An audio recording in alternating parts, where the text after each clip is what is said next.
Happy Friday. Welcome back to the Daily Huddle, your motivation playbook with me, life coach Franzani. Today we're finishing up our conversation about relationships and how they relate to our motivation by talking about how to tell if your relationships are not motivating you. I thought of 5 signs that your relationship, and this means personal, professional, intimate, social, whatever, aren't serving you or aren't motivating you to share today. Let's jump in. 1. They don't respect or they make you feel guilty about your boundaries. So my friends and I have like a few week limit on text message responses. I won't forget to do it, but I might forget for a while, right? And no pressure whatsoever. It might be months and that person gets back to you eventually. You might talk on the phone before they respond to your text message. And if I had a friend who guilted me about how I keep in touch, it would be so stressful for me. It would be such a negative vibe. So no one gives me a hard time for the long lapses. Most people know me, know the thing.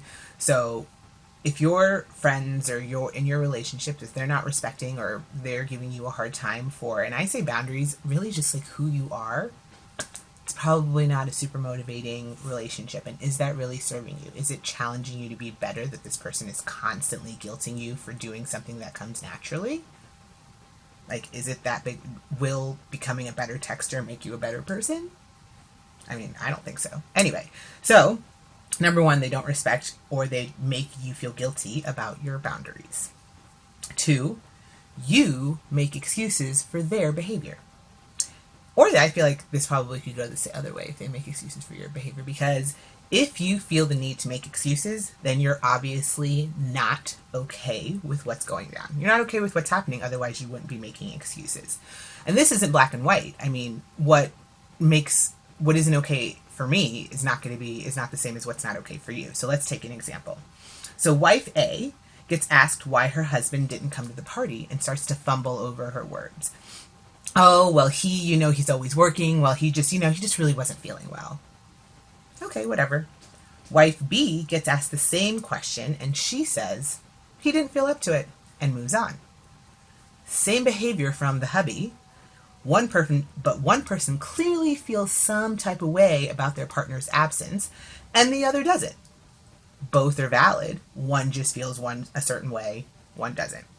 So understanding what your limits and boundaries are, and if you feel like you're making excuses for someone else's behavior, it's probably not okay with you. Number 3, they're quick to point fingers and blame. So we all need our friends to be on our side and tell us that our ex-boyfriend's an asshole when we're brokenhearted. But we also need those same friends to be able to help us grow from the experience when we're ready. You don't want someone who's always just there to blame and point fingers, whether it's at you or at someone else. So that's number 3. Number 4, they connect with negativity. This one is a huge bummer for me.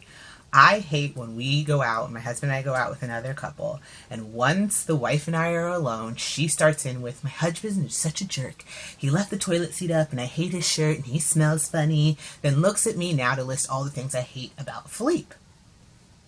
So annoying. If every time you talk to someone, they start with, let me tell you, I suggest you run. No, this is different from venting. Venting is super healthy, needed at different times. I'm talking about that whole misery loves company. Let's just talk about how crappy our lives are every single time we talk. Such a demotivator for me.